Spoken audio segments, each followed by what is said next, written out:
2025. Ce rendez-vous, d'ailleurs, hein, qui vient boucler la boucle pour le compte de 11e mois de cette année 2025, puisque la semaine prochaine, c'est le 12e et dernier mois de l'année qui démarre. Et aujourd'hui, nous décryptons deux sujets majeurs qui animent le débat public en République du Bénin. D'abord, on va s'intéresser à la révision de la Constitution récemment adoptée et la grande tournée d'explications engagée après le vote. Initiative nécessaire pour éclairer l'opinion ou c'est juste une stratégie tardive à l'approche des élections? C'est une première interrogation à laquelle nous allons réfléchir ici, sur ce plateau. Aujourd'hui, avec nos invités. Ensuite, on analysera le budget de l'État d'ici 2026.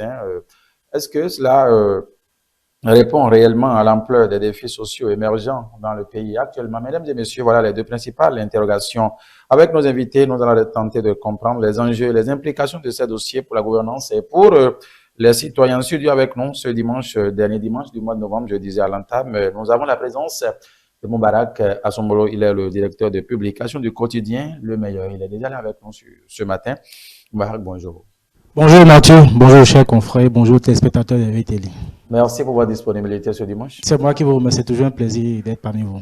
Henri Yambolé, rédacteur en chef de Tado FM, Radio Tado, il est déjà là ici ce matin avec nous. Henri, bonjour. Bonjour Mathieu, bonjour Moubarak, bonjour à tous les téléspectateurs, bonjour à mon ami Martial également. Merci de nous convier à ce débat. C'est un plaisir de partager dans ce plateau avec les amis. Merci pour votre disponibilité de chaque fois et toutes les fois. Martial Satillon, il est de la radio Univers. Martial, bonjour. Bonjour Mathieu, bonjour aux confrères ici sur le plateau et bonjour à vos téléspectateurs et téléspectatrices. C'est un plaisir d'être à nouveau ici pour parler de l'actualité. Merci infiniment pour votre disponibilité, Monsieur Martial.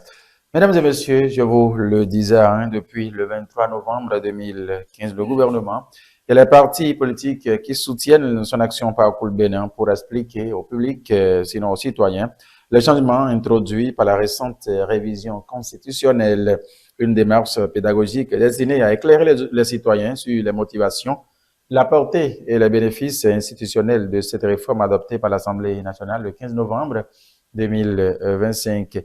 Nous allons démarrer par vous, Moubarak Assombolo, sur ce plateau. Vous avez, oui, suivi l'actualité comme tout autre béninois. Les députés ainsi que quelques membres du gouvernement ont entrepris une tournée à l'intérieur du pays. Bien après le vote, quelle lecture faites-vous de cette démarche? Le 15 novembre passé, la Constitution du Bénin a connu des modifications à l'Assemblée nationale.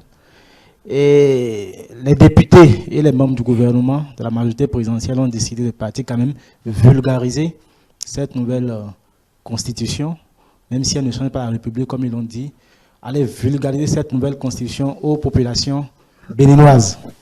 Et c'est très bien, c'est une très belle initiative, surtout que ce sont les populations qui les ont mandatées pour être à l'Assemblée nationale et qui les permet aujourd'hui de modifier la constitution. Donc je crois que c'est déjà bien fait, mais le problème se pose à un autre endroit.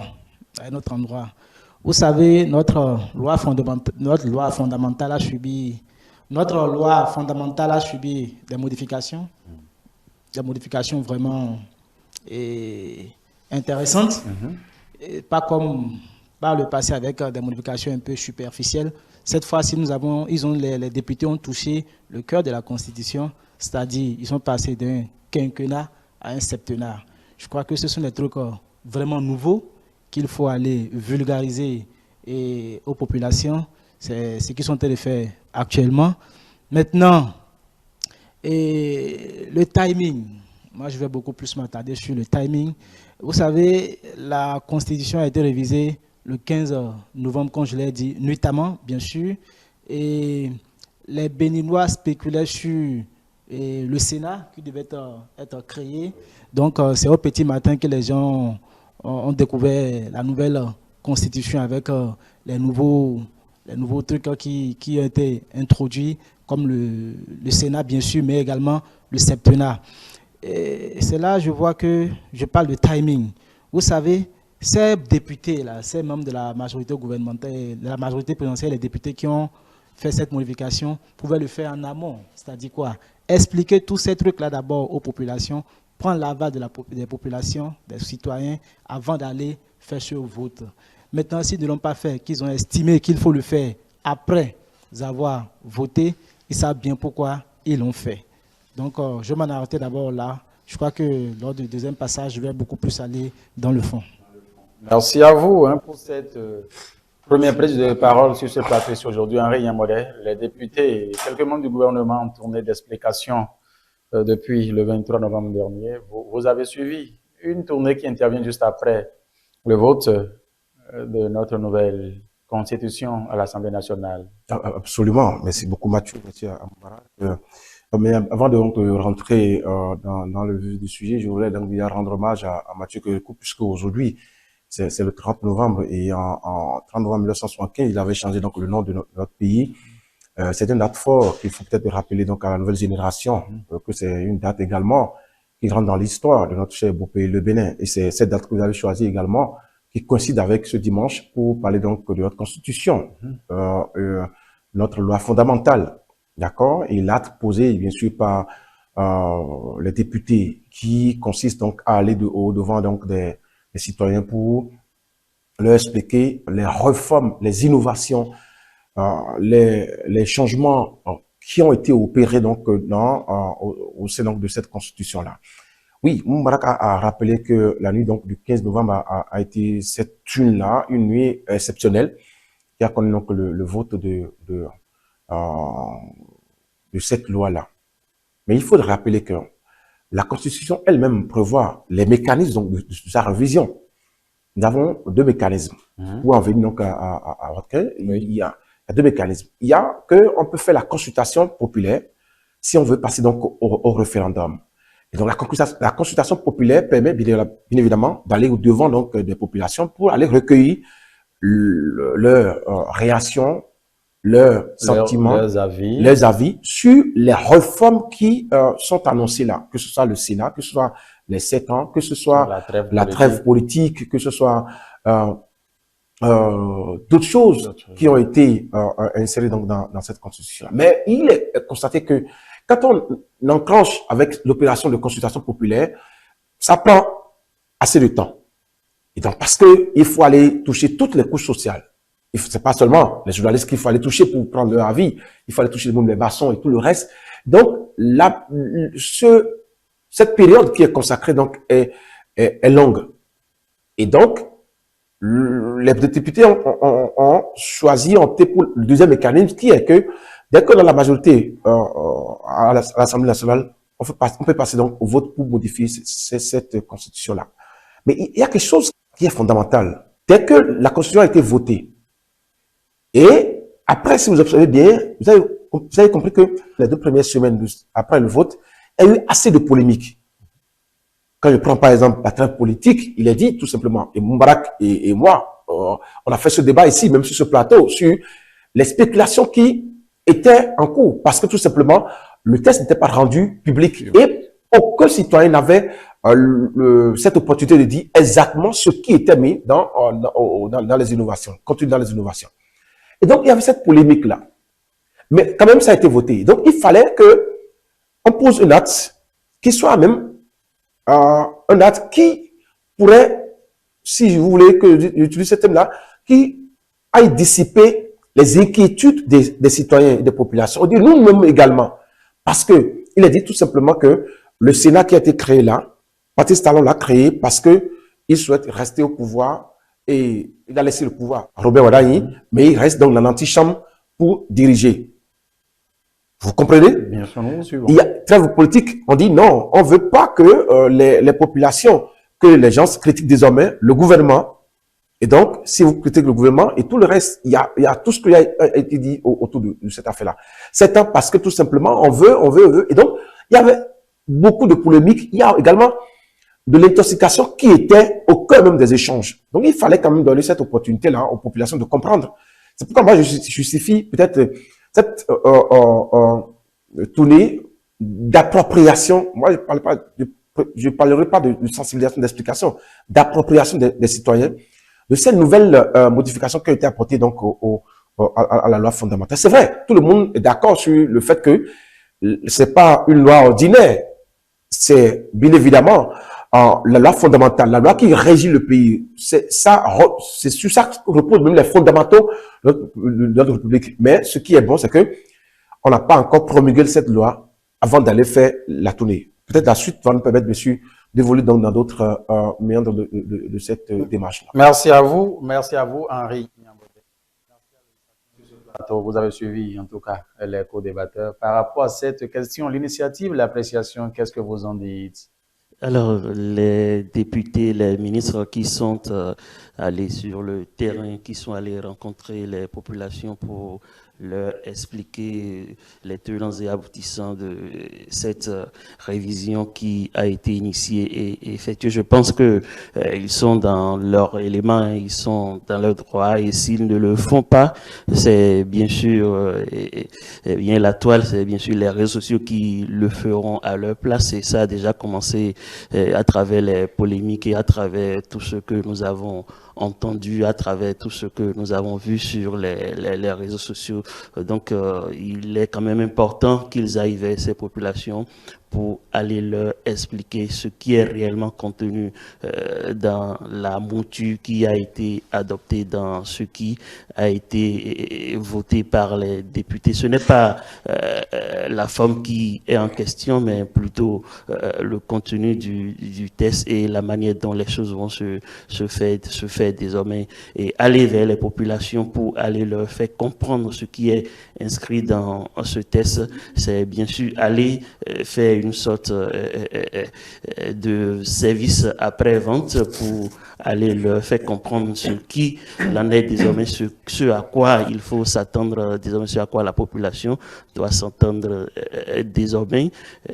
Tout à l'heure, quelqu'un parlait de Patrice Talon qui n'a pas envie de descendre et qui devait rester dans un coin pour diriger, que le nouveau président sera une sorte de marionnette que le président Patrice Talon va manipuler à sa guise. Ce sont ce genre de propos qui ont été colportés, même des bouches respectables.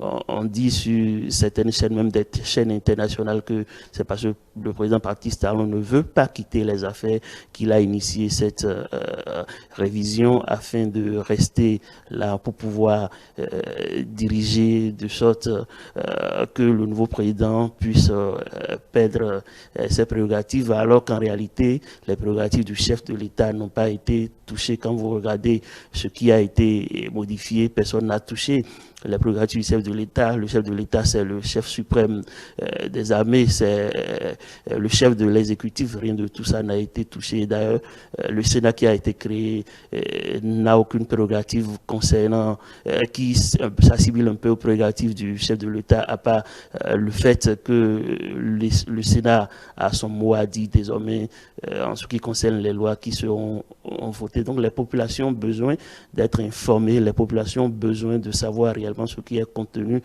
dans le texte avant qu'il ne soit promulgué. C'est l'essentiel. Alors, Henri Yambodé, cette tournée d'explication après l'adoption de la révision constitutionnelle, est-ce que peut être perçue comme un exercice réellement pédagogique ou bien c'est plutôt une opération juste une stratégie politique à l'approche des élections? Je vous donne raison sur les deux points, parce que votre question donc prend deux aspects, oui. Deux aspects. Oui, à l'approche des élections, nous y sommes. D'accord? Et tout acte politique, quand vous prenez donc les intelligents, les esprits politiques vont vous dire, oui, il y a toujours une possibilité donc de voir des atouts politiques autour donc de cette activité-là. Quand je prends par exemple Abomey Calavi, ou c'est Odela Latati, donc qui est venu donc parce que le président des commissions, de la commission des lois, l'Assemblée nationale, qui est venu donc pour expliquer le fond comme donc les innovations. Mais déjà, il y a un pas qui est là. C'est une manière pour lui d'être encore plus proche de la population, puisque vous savez que sur la liste donc, électorale, législative, il est positionné dans la 6e constitution électorale. Donc, il y a une polémique à ce niveau-là. Donc, au détriment donc, de certains ténors. Donc, c'est une manière déjà donc de rentrer dans la population, et on dira que l'autre fois, il était venu, donc je vous expliquer les biens fondés de tout le reste. C'est une manière de créer une proximité entre lui et les populations. Donc, il y a, qu'on le dise, qu'on le veuille ou non, il y a cet atout donc, pour les élections qui est exploité. Mais au-delà de cet atout, donc, je voir qui est une opportunité donc à saisir par les hommes politiques, il y a également que c'est une stratégie, bien évidemment, pour se rattraper auprès de cette population-là. Parce que vous savez, les mandats qui les ont envoyés, les députés, bien sûr, qui sont les représentants du peuple. Et donc, on se devoir-là, on l'a toujours dit que si vous votez des lois, la loi leur impose ça, la réduction de compte, la redevabilité. Vous devez après aller rendre compte aux populations. Vous devez aller, puisque nous sommes dans un pays de droit où il est dit que nul n'est censé ignorer la loi. Et vous êtes législateur. Et dès que vous votez une loi, il est difficile pour pour certains députés d'expliquer la loi. Donc, il fallait quand même expliquer à la loi. Eh bien, quand on prend cette polémique autour donc de la loi sur l'embauche aujourd'hui, mais si entre-temps, il y avait une tournée qui a été spécialement organisée pour l'expliquer aux citoyens, aux populations, le contenu de cette loi, on n'en serait pas toujours à ressasser donc cette polémique-là. Et donc, c'est stratégique, d'accord, d'aller expliquer donc les modifications donc aux populations. Et dans votre question, qui dit, est-ce que c'est tardif? Oui, je l'ai dit, c'est tardif. On pouvait choisir d'abord d'aller au devant des populations pour expliquer que voilà, voici les innovations qui sont contenues. Mais vu le temps, parce que nous sommes en train de rentrer dans un délai, dans une période qui sera un peu mouvementée très bientôt, et ce sera une période législative, élection. Vous comprenez, la campagne électorale va commencer bientôt. Oui. Et donc, si on va commencer avec la consultation populaire et aboutir au référendum, on va peut-être penser que pour ce qui vient là, et donc, on va donner l'opportunité, bien évidemment, également à certains esprits de dire que, oui, c'est Patrice Talon qui est derrière tout ça et tout le reste, il veut rester au pouvoir. On va même chanter l'histoire du troisième mandat déguisé et tout le reste. La réforme ne passerait pas. À un moment donné, le débat aussi serait biaisé. Donc, on a choisi l'autre méthode qui est de passer au vote. Donc, c'est stratégique, mais c'est également tardif. Mais ça a quand même une justification qu'il faut apporter, c'est que ça permet aux populations d'avoir la bonne information. Et moi, j'ai suivi pour l'étape de Calavik, par exemple, où la méthode qui a utilisé la langue du milieu. Donc, ça permet aux populations de comprendre ce qui a été modifié. Mais l'autre chose également, l'entrée n'a pas été filtrée. Contrairement aux autres mouvements qu'on dit c'est pour les militants BR, c'est pour les militants UP, c'est pour les militants RN, c'est pour les militants de la famille politique. Oui. Ça n'a pas été comme ça. La salle, par exemple, de la mairie d'abord, mais Calavi a été inondée de monde parce que il y a eu des radios locales qui ont fait des directs. Donc, les gens qui sont venus à la salle pour être au parfum, pour être imprégnés de la réalité des choses. L'autre chose, il y a un courant qui a été invité, oui, qui était dans la salle, et pour moi, c'était justifié. Ça fait partie donc des méthodes que moi j'ai appréciées. Il y a les Émiamans, il y a également les amis de Moumbara, que je vais parler donc des femmes de Baché, qui sont des vecteurs de communication exceptionnels. Les amis de Moubarak. Oui. Quand vous prenez par exemple les Zem, quand vous le prenez de Fidjosé pour aller à Rodioto, par exemple, oui. Il n'y a pas que ce Zem-là ne vous tense pour vous poser une question politique. Quand il vous connaît comme quelqu'un qui connaît les rouages politiques du pays, il est capable de vous poser 10 questions en un temps record. En un temps record, vraiment. Donc, ces gens-là qui sont allés au fait, bien sûr, qui étaient présents, moi, je pense que c'est un vecteur de communication exceptionnel qui était là. Donc, pour moi, oui, les députés, on fait, comme l'a dit Marshall, service après-vente, mais ce service après-vente, on peut dire, c'est opportun et qu'il fallait le faire pour permettre à chacun, pour permettre, bien sûr, aux gens de comprendre. Aujourd'hui, on sait à quoi retourne la trame politique. Si demain, c'est pas ce qui est fait, on va dire non, c'est pas ce que on nous a expliqué. Mais vous savez que un citoyen qui n'a pas l'information, un citoyen qui démite, informé à minima, c'est un danger pour la République. Mais un citoyen qui est bien informé, ben, c'est un atout pour la République. Oui, un atout, Moubarak, vous avez suivi un peu les arguments avancés par... Mon cher René et brillant Henri, non. j'aime beaucoup, qui j'aime beaucoup. Merci. Et Moi, je vais revenir un peu en arrière. Allez-y. D'abord, à la prise de parole de Henri, au début, il a rendu hommage à Mathieu Kérékou. Moi, je vais continuer toujours de fustiger cette méthode, même si on l'a dit. La méthode, elle est opportune. C'est normal qu'on le fasse après. Mais je reste toujours convaincu qu'on devait le faire avant. Je vous explique. Vous savez, les populations ne sont pas dupes. Je ne sais pas si vous avez suivi toutes les étapes. Mais moi, j'ai suivi une étape où les populations ont posé la question de savoir pourquoi vous n'avez pas fait tout cela là en amont, pourquoi vous ne nous avez pas expliqué tout ce que vous voulez faire. Et c'est juste au petit matin du 16 que nous avons appris que notre loi fondamentale a été votée jusqu'à ce niveau. Vous savez, une loi fondamentale, ce n'est pas un décret, ce n'est pas une loi ordinaire. Ce qui veut dire que les députés ont eu tout le temps de préparer cette loi. Je ne sais pas si vous comprenez. Ce n'est pas comme s'ils sont levés à 1 semaine ou bien à 2 semaines pour dire, bon, il faut que nous changions ci, il faut que nous changions ça. Non, ils ont eu le temps de le préparer, ils ont eu le temps de le faire. Moi, je crois qu'ils devaient faire cette démarche-là bien avant. Et les populations lorsque les populations posent cette question, moi j'ai entendu les leaders politiques dire non, si nous allons au référendum, si nous faisons ci, si nous faisons ça, et ça va prendre des milliards, ça va prendre ci, ça va prendre ça, nous n'avons pas les moyens. Ces milliards-là, nous pouvons les mettre dans l'école, dans l'éducation, dans les hôpitaux et tout.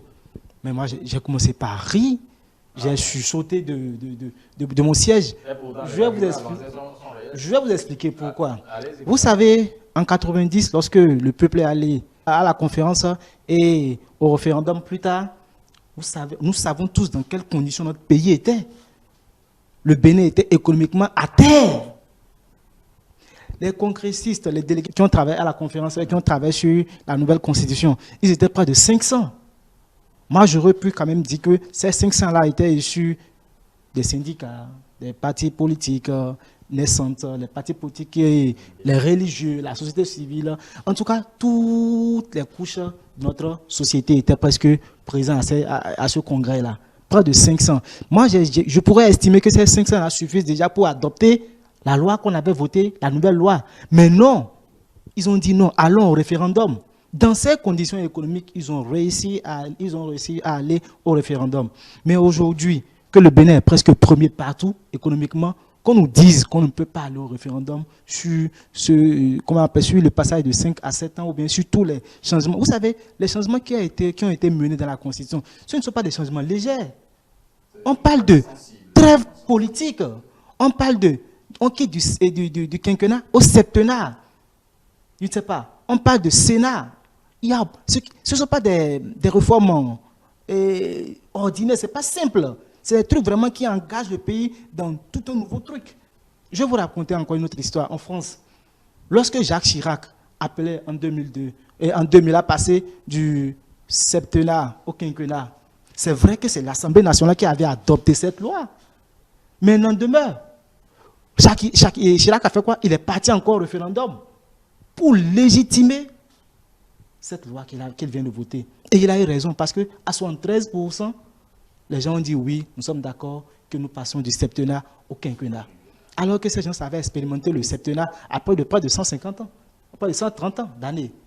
Mais lorsqu'il a voulu le faire, les députés l'ont fait. Mais après, il est parti encore au référendum. Jusqu'à pour légitimer ce qu'il a fait. Vous voyez, c'est la troisième fois que nous sommes en train de toucher notre loi fondamentale. La troisième fois, si je ne me trompe pas, sous l'ère de la rupture. Et à chaque fois, ce sont les mêmes méthodes. À chaque fois, ces méthodes sont décriées. Mais aujourd'hui, que cela est encore beaucoup plus poussé, mais quand même, ce n'est pas après que vous allez le faire. Il fallait le faire. Mais si vous ne voulez pas aller au référendum, mais avant de le faire, prévenez quand même la population, prévenez quand même les membres. Vous savez, avant, lorsqu'ils faisaient ces révisions-là, ils n'allaient pas vulgariser. C'est la première fois, ils ne l'ont pas fait.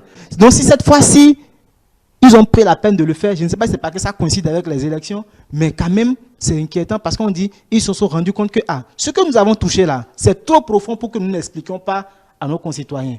Donc, c'est pour dire qu'ils pouvaient le faire avant. Vous savez, nous sommes des journalistes. Les populations nous écoutent. Les politiciens également nous écoutent. Nous devons faire en sorte que ce que nous estimons qui n'est pas bien pour la population, quand je l'ai dit, ce sont les populations qui ont posé la question pour dire, mais ce que vous avez fait là, c'est un peu profond. Mais pourquoi ne pas venir en amont et en aval nous le dire, et c'est maintenant lorsque vous l'avez fini que vous venez le dire. C'est là qu'ils ont sorti les arguments de ça va prendre du temps, ça va faire ci, ça va coûter cher, ça va faire ça, ça va faire ça. Donc c'est parce qu'eux-mêmes là ne sont pas d'accord. Je ne sais pas si vous comprenez. Mais là, ils sont sûrs, le fait accompli, ils n'ont pas le choix. Ils vont le consommer, ils vont consommer ça comme ça parce que ça a déjà été voté, il n'y a pas de problème. C'est pour vous dire quoi? En tant que journaliste, nous devons appeler les futurs députés, les futurs responsables de ce pays à ne plus faire comme ça. Une loi fondamentale, ça engage tout un pays, ça engage toute une nation, ça engage tout individu de la République. Même si c'est que vous voulez voter cette loi pour ne pas passer par le référendum, mais expliquez quand même aux gens pourquoi vous voulez le faire, l'importance et surtout discuter avec eux de pourquoi vous voulez le faire. C'est très très important. Parce que, comme je l'ai dit, ce n'est pas un décret, ce n'est pas une loi ordinaire. Non, non, non. Tout ce qui a été mis, c'est profond. C'est très profond. Je voulais donc apporter une précision à M. Rami Moubarak, avant que Très rapidement. Oui. Moubarak, en 90, vous savez, la population béninoise était estimée à 5 millions. Aujourd'hui, nous sommes à combien de millions? 14 millions. 14 millions. S'il y a à 5 millions, on avait délégué, on avait trouvé donc 552 délégués pour la conférence nationale. Oui. Aujourd'hui, si on va prendre le nombre de délégués, on devrait être à combien? Si nous allons estimer, ça peut être à 1,5 million. C'est pour dire tout simplement que j'ai expliqué que les deux mécanismes, d'accord, les deux mécanismes qui sont prévus par la même constitution. La constitution. Oui. Quand on observe un peu aujourd'hui, et si on prend le premier mécanisme qui est que on va aller au niveau de la constitution, on va pas réunir 500 délégués. Aujourd'hui, il y a que on n'est plus à cette étape-là. Si on doit réunir les gens, on réunit les gens. Si on prend Fidioucé par exemple, on réunit toutes les classes de Fidioucé. Dans chaque classe, que ce soit les artisans, les menuisiers, différentes classes sociales, d'accord? Oui. On leur explique ça. On recense leur vie. On quitte ici, on va à Ouédounoula, on va à Godomé, on fait le même exercice partout. Et pas que on va les regrouper dans une salle pour le faire. La conférence nationale avait un objectif, sortir le pays d'une situation de crise économique. D'accord? C'était pas engagé dans une certaine modification. Et c'est la conférence qui a conduit à cela. Et quand vous suivez un peu l'intervention de Théodore Olo, il a dit que sur les propositions qui ont été recensées en 90, il y avait également le Sénat qui était inscrit.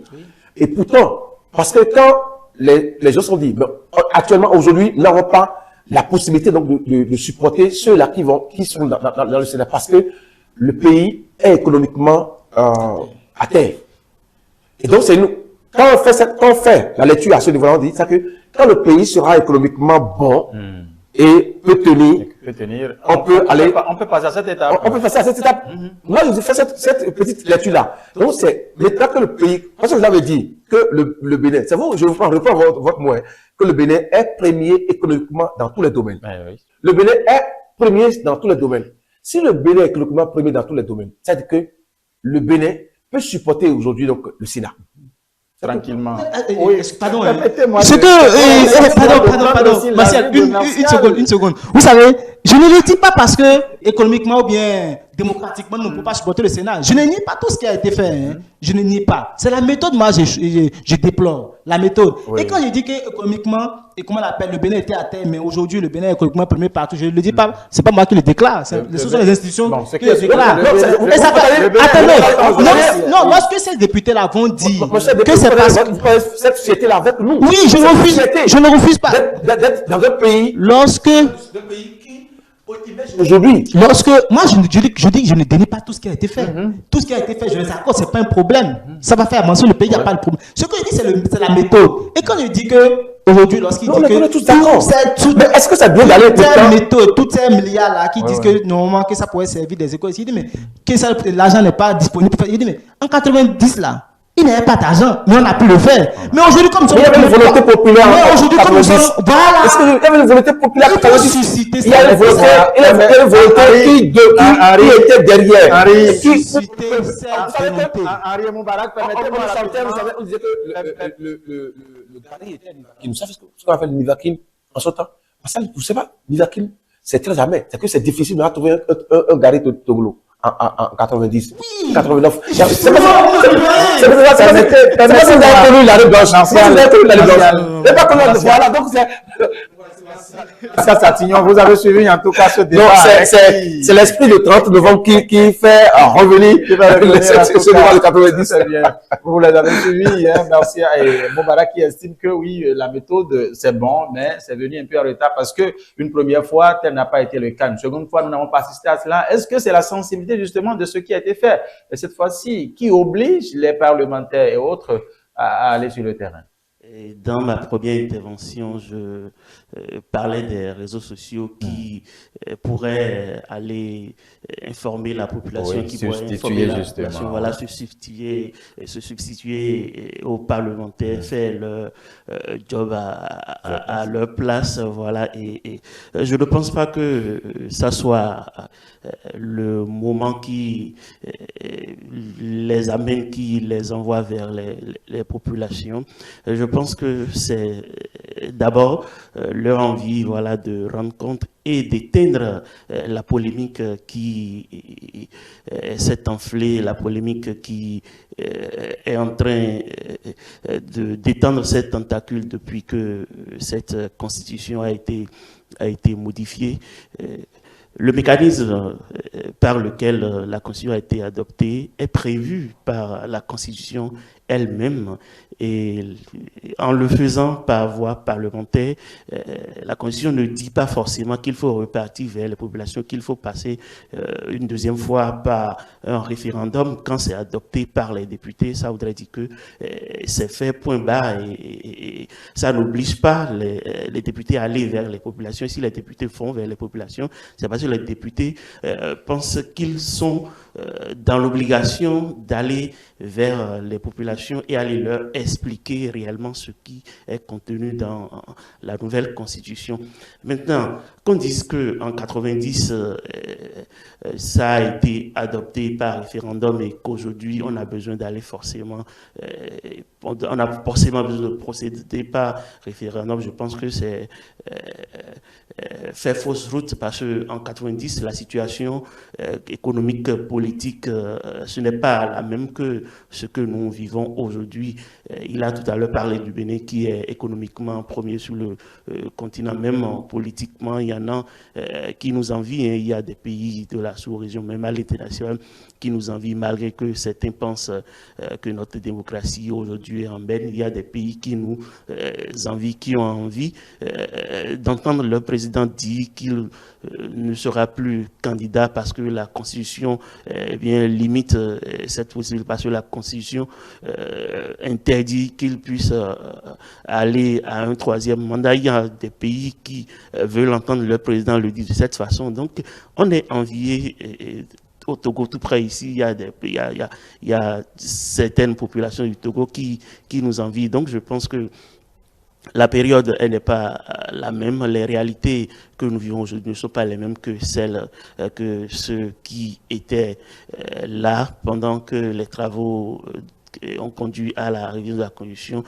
Ces populations, ceux qui étaient là, ce qu'ils vivaient comme situation, ou ce qu'ils ont fait comme situation, ce n'est pas la même chose que ce que nous vivons aujourd'hui. Donc les époques ne sont pas les mêmes, donc on n'a pas besoin forcément de dire c'est parce qu'on a adopté la Constitution par tel mécanisme qu'il faut aujourd'hui passer par ce mécanisme.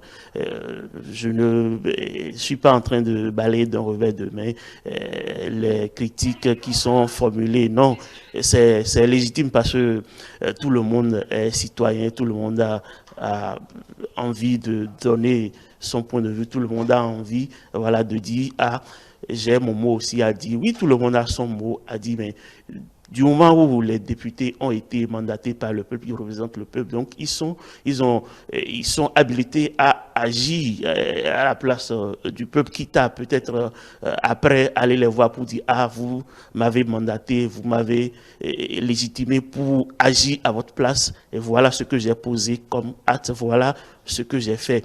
Peut-être réviser la Constitution nuitamment, ça peut prêter à confusion, on peut dire, voilà, pourquoi c'est nuitamment que ça se fait. Puisque les travaux, ce sont les travaux, ce n'est pas la nuit qu'ils sont allés à l'Assemblée pour aller faire les travaux, non. Les travaux ont commencé dans la journée avant que, eh bien,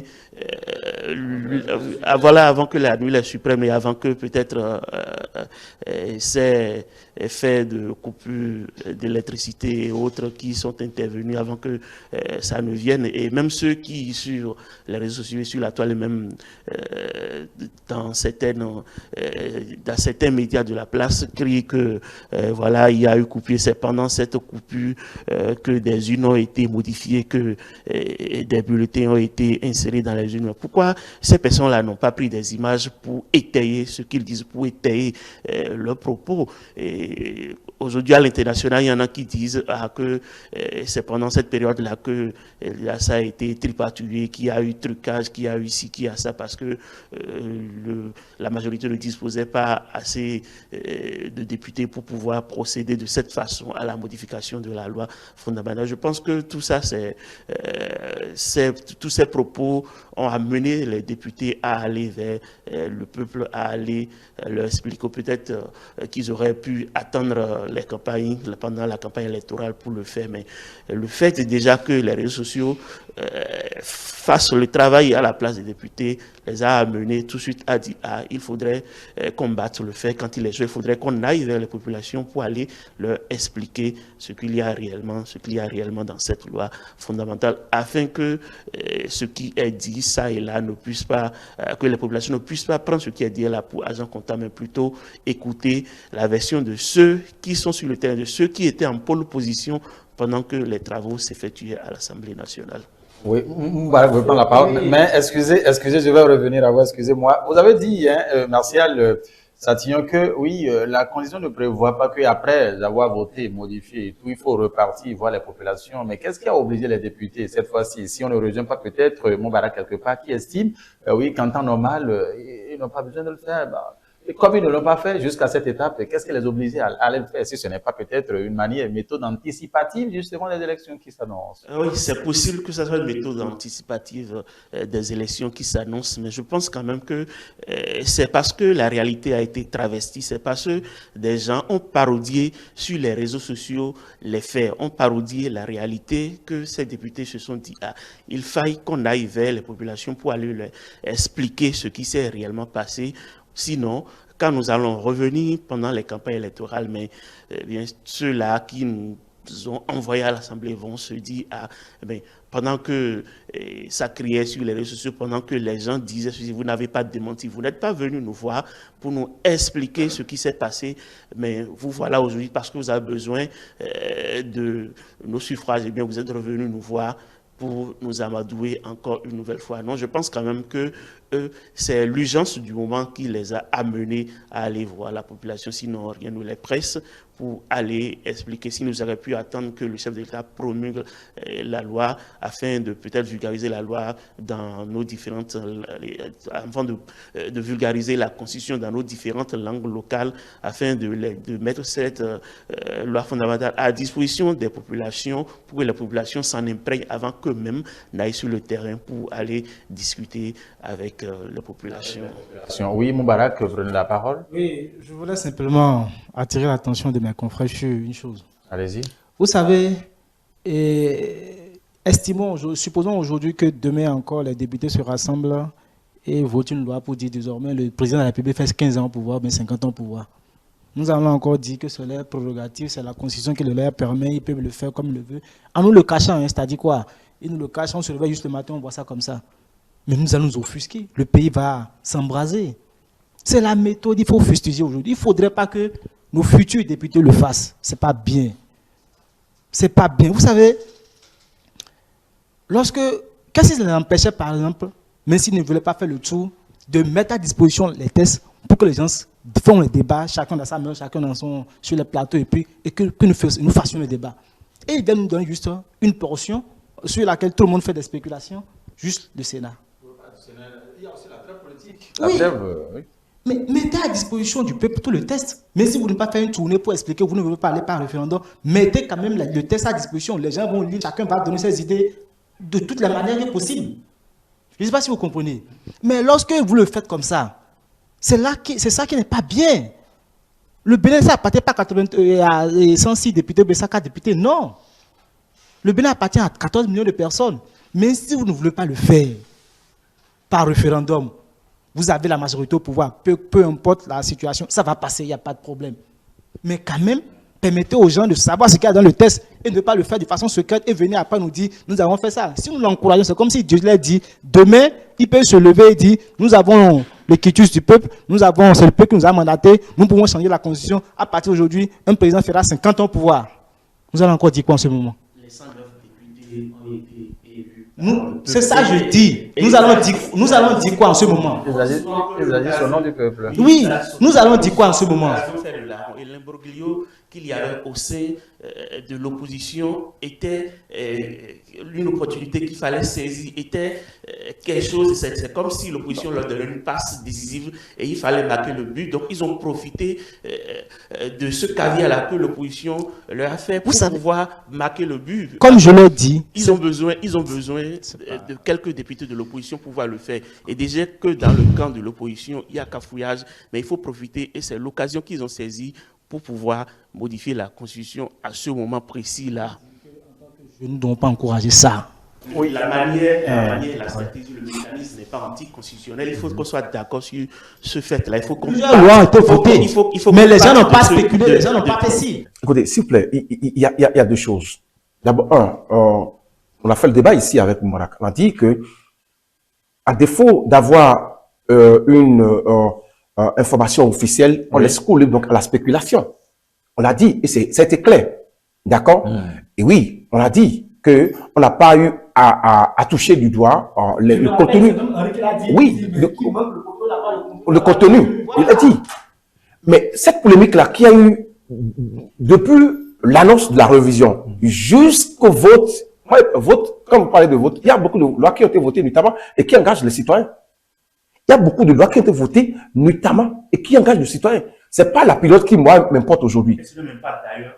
Les lois sont votées. Sont votées notamment. Vous allez voir, depuis la première législature, je vous dis, il y a des députés, ils vont là-bas et c'est après que, bon, on ouvre la quand vous vous rappelez de cette histoire entre Komi Kotié et Adrien Mbedi, vous vous rappelez ça?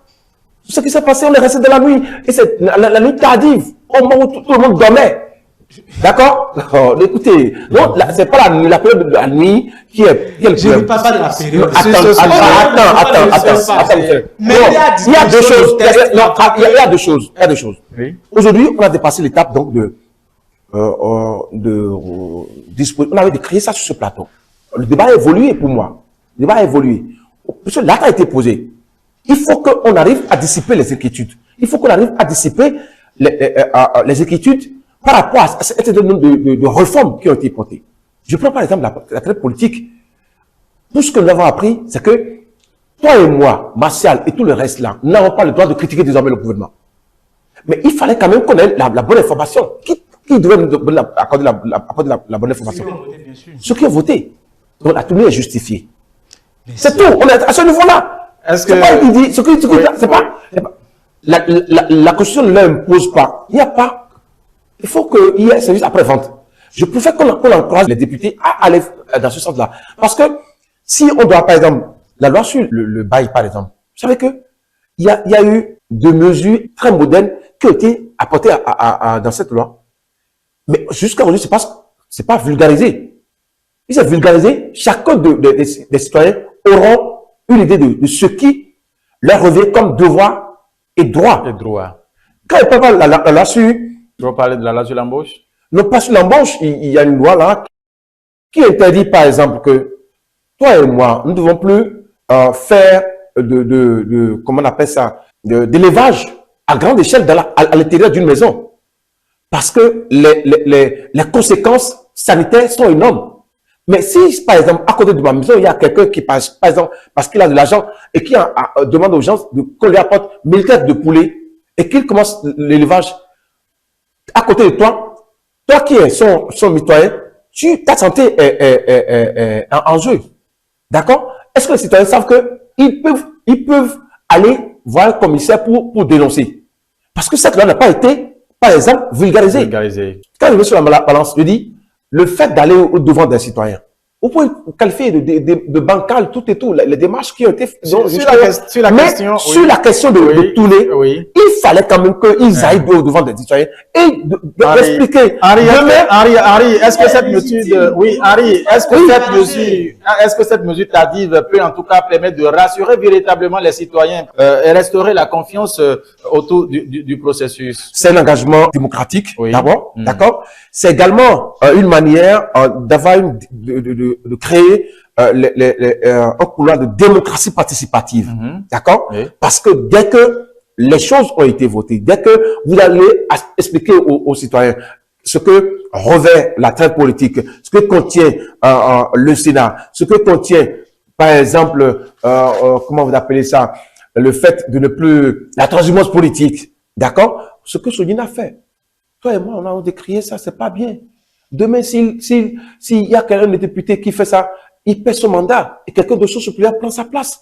On ne pourra plus arriver à ce niveau-là. D'accord? Et donc, ça crée désormais un climat de confiance entre les citoyens. Oui, Moubarak, sur la question, oui. Henri me rejoint. Je ne dis pas qu'ils n'ont pas le droit de le faire. Je ne dis pas que ce qu'ils ont fait est mal ou bien c'est qu'ils ne peuvent pas le faire comme ça. C'est la loi qui le leur permet. La seule chose que je dis quoi? Désormais, sur des questions qui vont engager fortement le peuple comme ça, mettez le débat à place pour que les gens se disputent. Même si vous n'allez pas vous promener dans tous les départements du Bénin pour vulgariser le truc, ou bien pour en parler avant de voter, mais si vous voulez voter ça comme vous l'avez fait, il n'y a pas de problème. Mais permettez aux gens quand même de voir ce qu'il y a dans le test pour demain, pas pour ce qui s'est passé déjà. C'est fini, on ne pourra plus changer. Il n'y a aucune loi votée par les députés qui n'engage pas le peuple béninois. Toutes les lois qui sont votées engagent le peuple béninois. Donc on ne va pas dire que c'est parce que c'est la Constitution qu'on a besoin forcément d'aller vulgariser, que c'est parce que ça engage plus les citoyens. Non, toutes les lois qui sont votées je parlais de l'hygiène publique. Voilà, par les députés engagent les citoyens et on dit souvent que nul n'est censé ignorer la loi. Et je pense que du moment où le chef de l'État, le président Patrice Talon, ne pourra pas se représenter, à travers même cette modification, ça suffit déjà largement les citoyens. Donc ils sont, je pense, satisfaits de ce qui a été dit après le passage des députés, après le passage des autorités, après cette vulgarisation. Merci beaucoup. Nous sommes pris par le temps, mais permettez-moi très rapidement, chers réalisateurs, de faire un tour de table sur la deuxième question. Le deuxième sujet sur ce plateau ce dimanche, bien évidemment, la session budgétaire à l'Assemblée nationale, la semaine que nous finissons, a eu lieu à l'Assemblée. Les ministres ont défilé devant la commission des lois. La question qu'on se pose ici, Henri Yambodé, c'est de savoir si ce que nous avons reçu comme information au niveau des ministères, il y a le tourisme, la culture, les affaires sociales, fonction, travail et tous les ministres ont défilé devant le budgétaire. Est-ce que, à la lecture des grandes lignes du budget 2026, peut-on parler d'un financement à la hauteur des nouveaux enjeux sociaux comme la vulnérabilité urbaine, le chômage des jeunes et j'en passe? Absolument. Quand vous écoutez un peu la ministre Véronique Tony-Fodé qui, après donc son passage devant la commission budgétaire, a dit que le budget le budget de son ministère donc a connu une hausse. Je pense que c'est pour prendre en compte un certain nombre de réalités désormais, parce que vous savez que, comme je l'ai dit à Mbarak, en 90, on a d'autres réalités. Aujourd'hui, nous avons d'autres réalités. Et en 2026, nous allons faire face encore à d'autres réalités. Et déjà, ces réalités-là sont prises en compte. C'est vrai que quand on parle de budget, il peut y avoir donc des lignes qui sont redéfinies, peut-être, pour faire face encore à d'autres réalités. Hier, le social avait un nom. Le social, c'est qu'on peut vous donner, vous appeler Moubarak, Satillon, Mathieu, on vous donne le CBC, la salle sociale. Aujourd'hui, il faut aller toucher donc les vrais. Et dans ceux qui sont dans le filet social, aujourd'hui, c'est ceux-là qui ont besoin, bien évidemment, d'avoir donc cette prestation-là. Et le ministère de l'économie, le ministère donc des affaires sociales et de la microfinance, avec cette hausse qu'a connue donc son budget, je pense que elle fera face, donc la ministre donc fera face donc, aux réalités socio-économiques et également aux réalités des citoyens, parce que il y a la demande est très forte aujourd'hui. Quand vous prenez Bessoké, quand vous prenez d'autres filets sociaux, qui sont contenus donc dans le panier. Quand vous prenez H, quand vous prenez assurance maladie, quand vous allez à commencer où les mendiants sont regroupés et qui sont, il y a beaucoup de choses qui sont faites aujourd'hui et qui sont des actes qui sont posés et qui rentrent dans le social. C'est pour ça que je disais que le social avait un nom hier, mais aujourd'hui le social est redéfini autrement pour que les citoyens en bénéficient. Puisque le temps nous est, nous permet pas d'aller en profondeur. Donc je préfère m'arrêter à ce niveau. Il n'y a pas de souci. Alors, Moubarak, sur ce plateau, vous avez suivi aussi cette actualité. Oui, et je peux revenir sur tout ce qu'Henri a dit, mais le social, c'est également la construction des routes, la construction des marchés. C'est un devoir du président de la République. Le social, c'est tout un ensemble. Le social, c'est presque tous les ministères qui le font aujourd'hui. Lorsque, par exemple, vous prenez tout ce que fait aujourd'hui l'ANIP, c'est du social. C'est vrai que nous payons quelque chose, mais tout ce qu'ils ont fait permettant aux Béninois aujourd'hui d'avoir plus de 2 millions de Béninois d'avoir l'acte civil, c'est du social. Vous voyez, lorsque par exemple le CIP qui est aujourd'hui beaucoup utilisé, impose que partout, on amène ça à 5 ans au lieu de 2 ans, c'est du social. Comment ça permet à celui qui chaque 2 ans doit débourser 1000 francs, de ne pas débourser 1000 francs chaque 5 ans. Vous voyez, c'est du social. Lorsque par exemple la construction des écoles, tout ça, vous savez, lorsque dans votre localité, vous n'avez pas de lycée technique, vous n'avez pas ci, vous n'avez pas ça, c'est un problème pour vous. Donc le social, ce n'est pas seulement le fait de donner à manger aux gens, de faire ci, non, on va dépasser ça. Aujourd'hui, le social a beaucoup évolué. Et c'est presque tous les ministères qui ont connu une hausse. Donc nous sommes passés de 3 500 à 3 700 milliards, ça veut dire que l'économie béninoise est beaucoup plus dynamique, ça évolue. Donc c'est ce que nous voulons. Donc, Martial, que la ministre qui, concomitamment à ses fonctions de ministre des Affaires sociales et aussi ministre de l'enseignement secondaire, puisse aussi penser aux AME, parce que aujourd'hui, la grande majorité des enseignants aujourd'hui, ils sont des AME, et quand on regarde aujourd'hui la manière dont ils sont traités, je pense que ça laisse à désirer. C'est la partie prépondérante de l'effectif des enseignants, ce sont les AME. Et quand on regarde un peu qu'un AME peut accumuler au secondaire, par exemple, jusqu'à 26 heures, 30 heures, alors que de l'autre côté des FE ou de l'autre côté des contractuels, c'est 20, 22 heures, je pense quand même, si on doit parler d'équité, parce que le thème équité a été aussi sorti par la mairie. Si on doit parler d'équité, il faudrait aussi qu'on puisse réduire les heures que les AME font par semaine et surtout procéder au reversement. Ça vient à chaque fois et on chante. Et je pense que si le gouvernement veut maintenir un climat de confiance entre les AME et les exécutifs, il faut procéder, même si ce n'est peut-être qu'une infime partie, il faut procéder au reversement afin que ces AME ne soient pas découragés. Parce que si les résultats scolaires sont bons, c'est en grande partie aussi dû à ce que les AME font comme travail, parce que je l'ai dit, c'est la grande partie, la partie prépondérante de l'effectif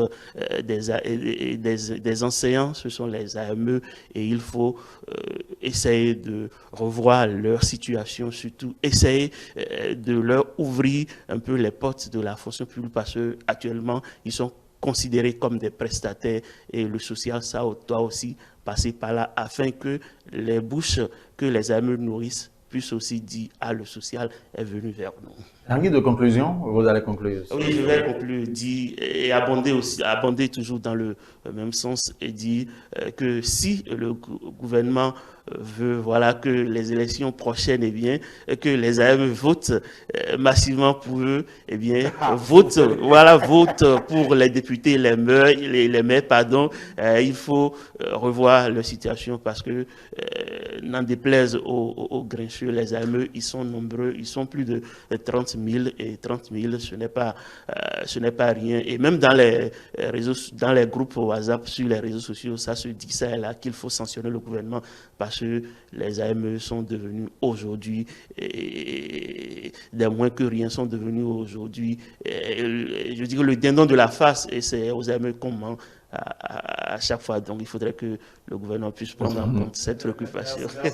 Merci à vous, M. Satillon. Oui, Henri Yambodé, pour conclure. Non, je pense que par rapport à Tunis, c'est un outil de démocratie participative initiative, on l'a dit, et par rapport donc au social, je sais que, c'est quoi je disais tantôt que le social donc a un autre visage sur Patrice Talon, et je pense que ça doit continuer encore avec bien sûr les années en 2026. On va souhaiter donc un très bon dimanche aux téléspectateurs. Merci beaucoup à vous, Moubarak Assombolo, pour la première question, je dirais tout simplement que la vulgarisation de la nouvelle constitution est la bienvenue. Pour les députés, ils font bien. Non, bienvenue parce que les députés... Oui, merci de me rejoindre. Les députés font bien de vulgariser cette nouvelle loi parce que c'est une loi qui change tout. Il faut très très bien l'expliquer parce qu'il ne faudrait pas que demain un citoyen se lève, commence à parler de la politique lorsqu'il ne doit parler de la politique et qu'on l'attrape. Donc c'est très important. Ce que je vais toujours décrire, c'est toujours la méthode, c'est tout. Même si elle est autorisée, elle n'est pas forcément légitime. Et comment on appelle ça? Sur la dernière question, le deuxième sujet, le social au Bénin, vous savez, c'est grandissant. Comment on appelle le projet Bessoké? Je ne sais pas si vous avez eu la chance d'aller dans les villages et de voir les filles qui en bénéficient. Je vous jure. Non, Bessoké. Oui, non, c'est un autre projet. Oui, Bessoké. Oui, je vous jure. Moi, j'en connais. Je ne veux pas citer les noms, je ne veux pas citer les familles, mais un père de famille où ses filles, que je suis allé tomber dedans, quelqu'un, ils ont pris 32 000 ou bien combien là. C'était la fête ce jour-là. Ça permet quand même aux enfants de scolariser aux filles démunies, aux familles pauvres. Avec les kits scolaires et tout le reste, il y a aussi d'aller à l'école. Surtout à Cotonou, on ne sent pas ça. Il n'y a pas ça, on ne sent pas ça à Cotonou. Mais aller un peu dans les zones milieux reculés. Vous verrez vraiment. Comment on appelle le microcrédit qui passe aujourd'hui à 200 000 pour ceux qui ont déjà pris une fois. Je crois que c'est. Il faut une ouverture pour les hommes aussi. Bon, vous savez, l'État n'a pas toujours confiance aux hommes. Merci à vous, chers invités. Mesdames et messieurs, c'est prend fin ce plateau de l'hebdo des éditeurs ce dimanche 30 novembre 2025. Sur ce plateau, Henri Yambodé, il est le rédacteur en chef de Radio Tado. Merci à vous d'avoir préparé ici, Henri. C'est moi. Mesdames et messieurs, Moubarak Assombolo, c'est le directeur de publication du quotidien Le Meilleur. Merci à vous aussi. C'est moi qui vous remercie. Super. Et enfin, Martial Satillon, ce matin, de la Radio Univers. Merci à vous, cher René. Ce fut un plaisir. Mesdames et messieurs, nous fermons ici les portes et fenêtres de l'hebdo de ce dimanche, bien évidemment. Dimanche, ces politiques se poursuivent. Rappelons tout simplement que nous sommes disponibles sur l'ensemble des plateformes digitales de site internet. Reste www.telebenin.com, la chaîne YouTube c'est Télé Bénin, la page Facebook Télé en direct, le compte X et Télé en live. N'oubliez pas l'application iOS et Android qui vous permet de nous suivre partout où vous êtes sur la planète. C'est Télé, vous écrivez tout simplement pour nous suivre. Nous allons retourner. Oui, la conduite, c'est Angèle Toboula pour relancer la prochaine étape parce que ça se poursuit. Télé avec vous. Pour vous, très bon dimanche à vous et par anticipation, très bon début de nouveau mois à chacun et à tous en notre compagnie. Au revoir.